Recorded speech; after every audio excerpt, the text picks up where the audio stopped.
পায়ে গিয়ার, চোখে স্বপ্ন, আর সামনে বাঁকানো রাস্তা। প্রতিটা বাঁক যেন শেখায় গন্তব্য নয়, পথটাই হলো আসল রোমাঞ্চ।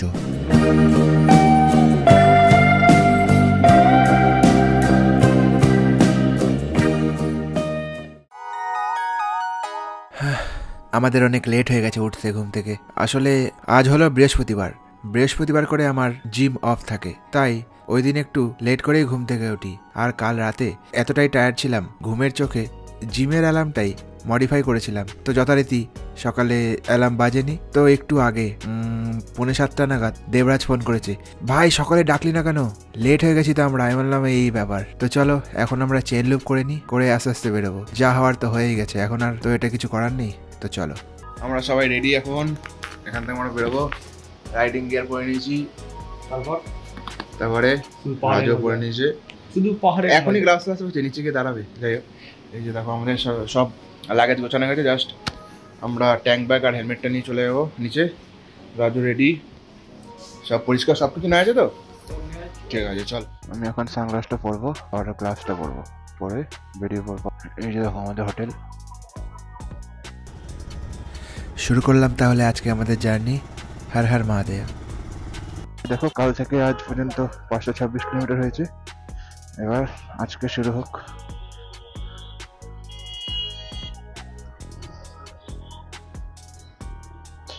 এবার দেখো এখানে কিরকম ট্রাফিক হয়।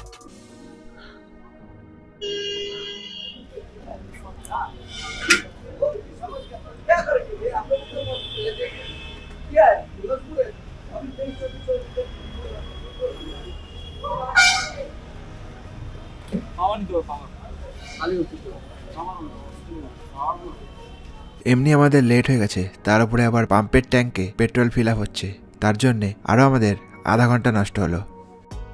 যাক, একটুখানি দাঁড়িয়ে হলেও আমাদের সবার ফুল ট্যাঙ্ক হয়ে গেল। ইন্ডিয়ান অয়েলে এরকম একটা ব্যাপার আছে যে 1000 টাকার উপরে তুমি তেল ভরলেও সেটা কার্ডে অ্যাড করলে সেই পয়েন্টটা তুমি পাবে না।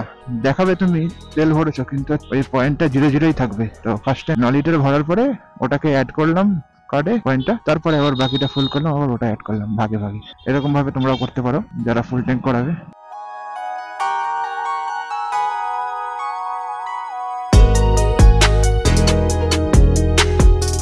ও ইয়ে, ফাঁকা রাস্তা পুরো, এইটুকু। দেখা যাক আবার কখন গিয়ে জ্যাম পাই আমরা।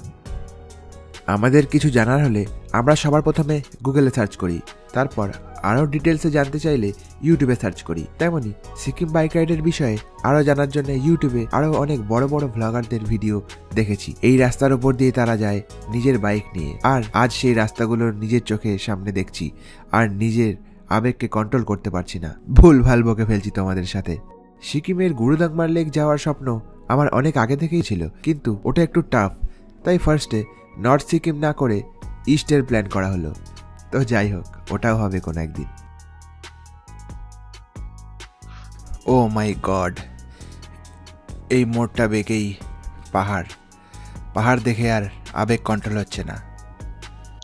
যাই হোক, নিজের বাইক নিয়ে এত দূর আগেও এসেছি বলতে ট্রেনে করে, তো নিজের বাইক নিয়ে এত দূর এসে পাহাড় দেখা, এটার যে স্বপ্ন সেটা আজ পূরণ হতে চলেছে।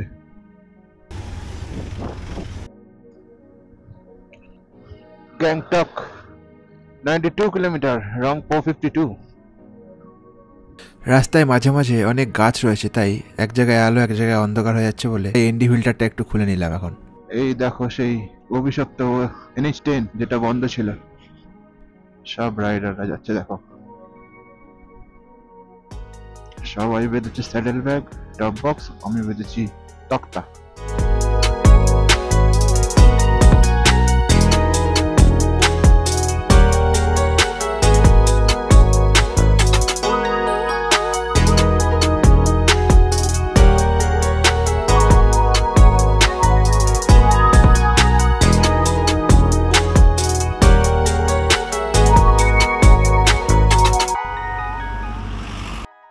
আমরা এখন এখানে দাঁড়ালাম, আমরা এখনো ব্রেকফাস্ট করিনি। দাঁড়া রুকো যারা। এখানে আমরা এখন ব্রেকফাস্ট করতে এসেছি। দেখো এখানে বসেছি জানলার ধারে, জানলার বাইরের ভিউটা দেখো।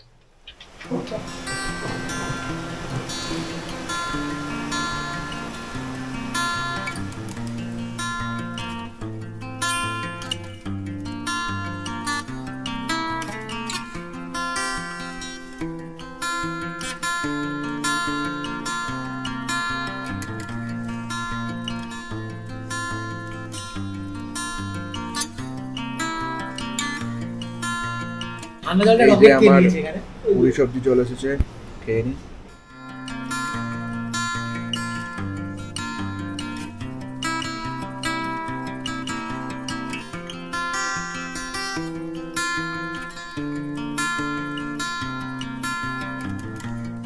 পুরি সবজি খেয়েও আবার খিদে পাচ্ছিল, আবার জানি না কখন পৌঁছাবো আমরা গ্যাংটকের হোটেলে, তাই আমি আরেকটা ছোলে ভাটুরে অর্ডার করলাম।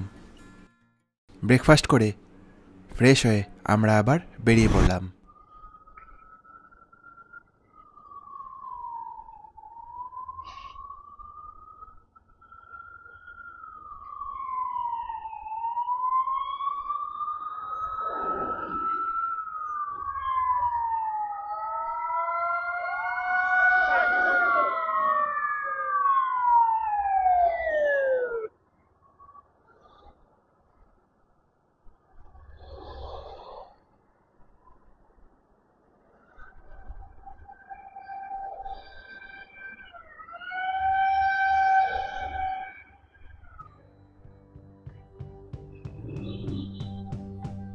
এখান থেকে তিস্তা 7 কিলোমিটার, মানে যেখানে সেই জলের জন্য রাস্তা ভেঙে গেছিল NH10-এর ওই জায়গাটা, মানে তিস্তা বাজার, এখন প্রায় 7 কিলোমিটার মতো বাকি।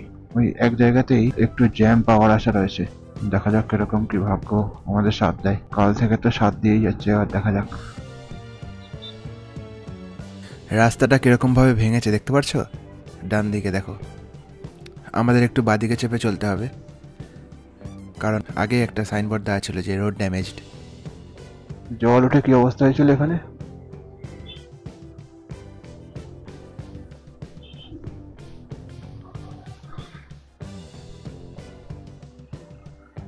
দেখো জ্যাম একদিক দিয়ে ছাড়ছে।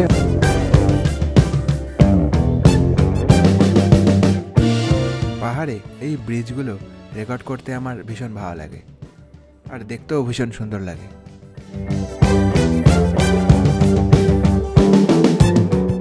জায়গায় জায়গায় রাস্তা ভাঙা, ভীষণই বাজে অবস্থা।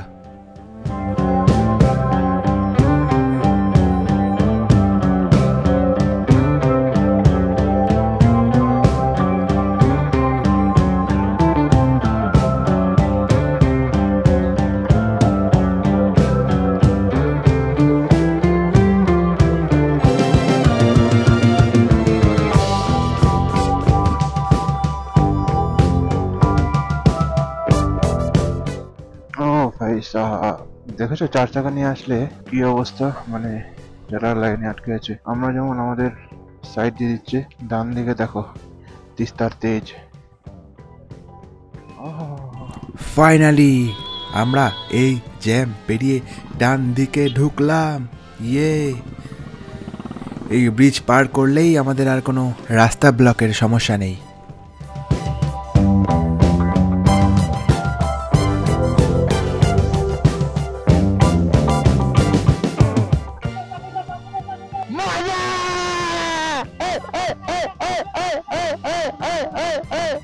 আসলে তিস্তা বাজার ক্রস করা নিয়ে আমাদের ভীষণ ভয় ছিল যে এখানে রোড ব্লকেজ থাকবে কি থাকবে না, আমরা সিকিম যেতে পারবো কি পারবো না। তো সরি এরকম এক্সপ্রেশন দেওয়ার জন্য। রাস্তা হওয়ার জন্য এদিকে এত ভারী ভারী লরি যাচ্ছে বলে এই অবস্থা হচ্ছে। চলো guys, Sikkim is on finally.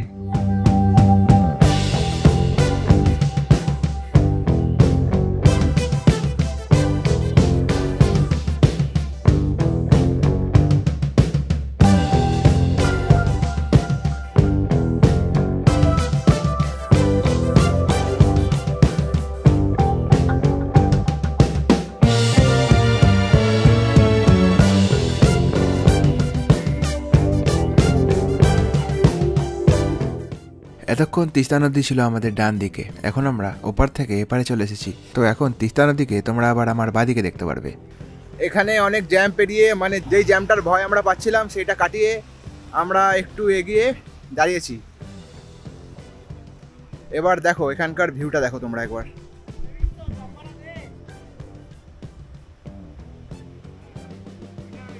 ভিউটা একবার দেখো।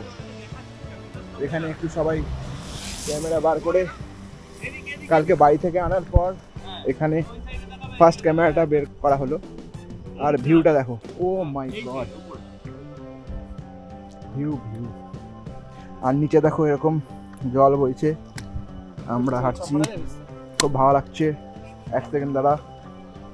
তো ঠিক আছে, এই যে আমাদের দেবরাজ ভাই, আমাদের মেন প্ল্যানের লিডার। না না, এরকম কোনো ব্যাপার নেই। ঠিক আছে, আমরা সবাই খুব ভালো চালাচ্ছি। রাজু এখন শিখে গেছে, রাজু শিখে গেছে। আসলে ওর পেটে খিদে ছিল, খাওয়ার পরে দেখলাম হেভি করে চালাচ্ছে। তো দেখো এখানে খুব একটা ভালো ব্যাকগ্রাউন্ড রয়েছে, এই ব্যাকগ্রাউন্ডটাও ভালো।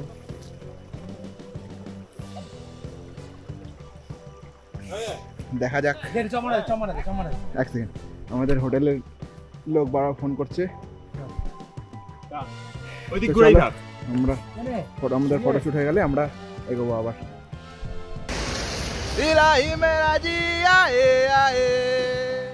দূরে পাহাড়ের অবস্থা দেখো, কি সুন্দর নীল আকাশ। কাল পর্যন্ত যেখানে ছিল মুষলধারে বৃষ্টি, আর এখন দেখো কি সুন্দর নীল পরিষ্কার আকাশ। প্রকৃতি কি অদ্ভুত, তাই না? আর এই জায়গাটা আমার ভীষণ পছন্দ হয়েছে।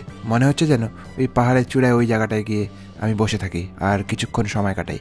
কিন্তু ওখানে গিয়ে বসে থাকলে তো চলবে না, কারণ আমাদের গন্তব্য অন্য কিছু। কি সুন্দর রাস্তা, আহা। পাহাড়ের প্রত্যেকটা বাঁকে বাঁকে রয়েছে এক একটা জাদু। এক বাঁক পেরিয়ে আরেক বাঁকে পৌঁছানোর আগে তুমি বুঝতেই পারবে না যে তার পেছনে এত সুন্দর দৃশ্য রয়েছে। মানে এক একটা বাঁক পেরোলেই এক এক ধরনের দৃশ্য দেখতে পাওয়া যায়।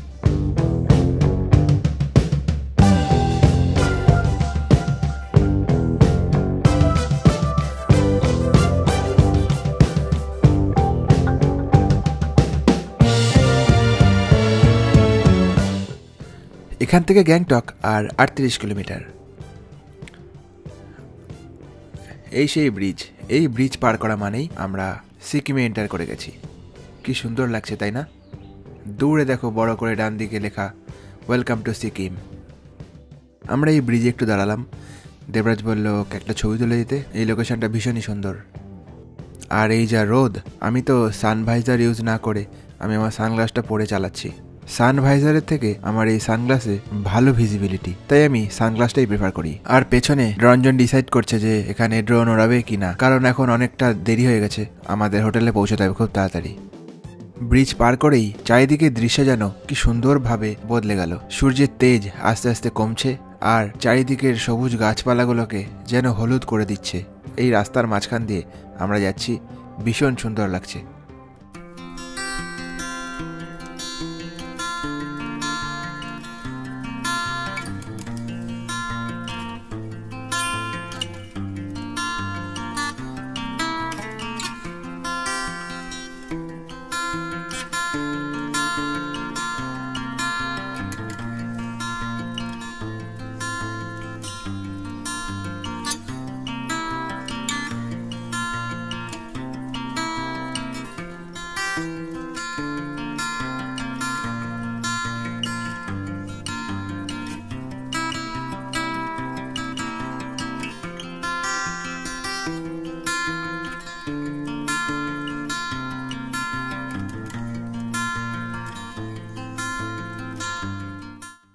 আমরা গ্যাংটকে এন্টার করে গেছি। এখান থেকে আমরা লেফট টার্ন নিয়ে নিলাম, এদিকে আমাদের হোমস্টে।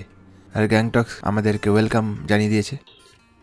গ্যাংটকে জ্যামটা দেখো, ও মাই গড ভাই।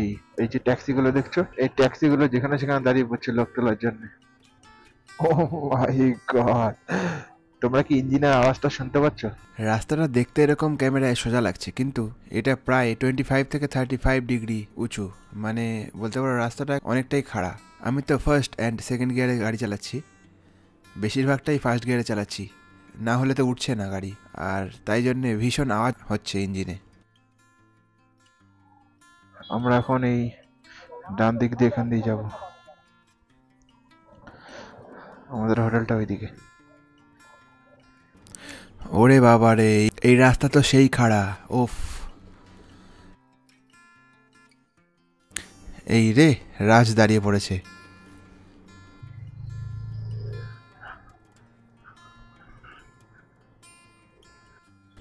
থ্যাংক ইউ দাদা সাইড দেওয়ার জন্যে, নাহলে এতক্ষণ ভীষণ ভয় লাগছিল সামনে বলে ওঠার জন্যে। আবার সামনে একটা ওয়াগনার।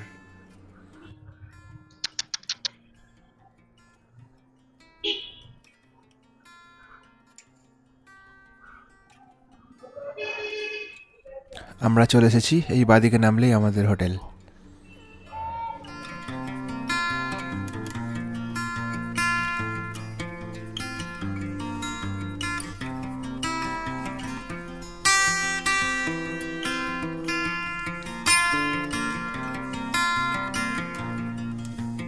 আমরা হোটেলের ভেতরে আমাদের বাইকগুলো পার্ক করে দেবো, করে দিয়েই ডাইরেক্ট খেতে চলে যাব।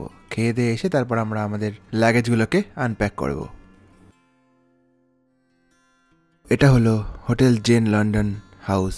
দেখো এখানে এই প্রপার্টির ভেতরেই আমাদের বাইকগুলো পার্ক হয়েছে। আর ওইটা আমাদের রুম, আর তার পাশেরটা রঞ্জনদের রুম।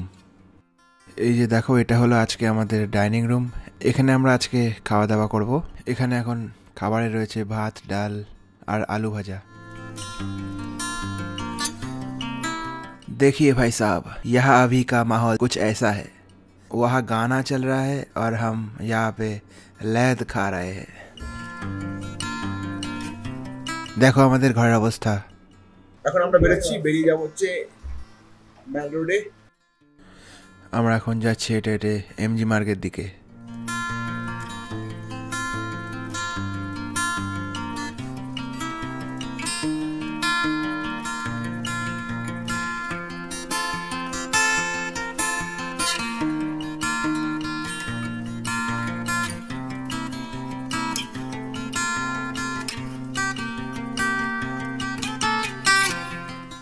আমরা এখানে কিছু কেনাকাটা করে, কিছু খেয়ে আর অনেক ফটো তুলে আবার আমাদের হোটেলের দিকে রওনা দিলাম। আমার ওটা তো লাগানো। চলে এসেছি আমরা এমজি মার্গ ঘুরে। তো এবার আমরা এখানে ডিনার করে শুয়ে পড়বো, আর লেট করবো না। কালকে আমাদের আবার বাদাম চেনে যেতে হবে। চলো ডাইরেক্ট খাওয়ার ওখানে তোমাদের সাথে দেখা হবে। এই যে এটা আমার রাতের ডিনার, রুটি আর এর মধ্যে রয়েছে পনির। তো চলো খেয়ে নিই। এখন বাজে রাত 12:17। আমরা এখনো ঘুমাইনি, রাজ ঘুমিয়ে গেছে। হনুমান টক ঢোকার তো প্ল্যান এখনো নেই আমাদের, বুঝলি তো। দেবরাজ শুভকে উইশ করছে, শুভর বার্থডে আজকে। আজকের মতো এই ছিল আমাদের জার্নি। আমরা শিলিগুড়ি থেকে গ্যাংটক আসলাম, আর কালকে সকালে বেরিয়ে আমরা যাব হচ্ছে নাথুলা। তারপর ওখান থেকে পাদাম চেনে স্টে করব। তো একটা কথাই আমি বলবো, তোমরা বন্ধুরা মিলে যেখানেই যাও অনেক অনেক অনেক মজা করবে আর অনেক ফটো তুলবে, কারণ এগুলোই থাকবে চিরজীবন।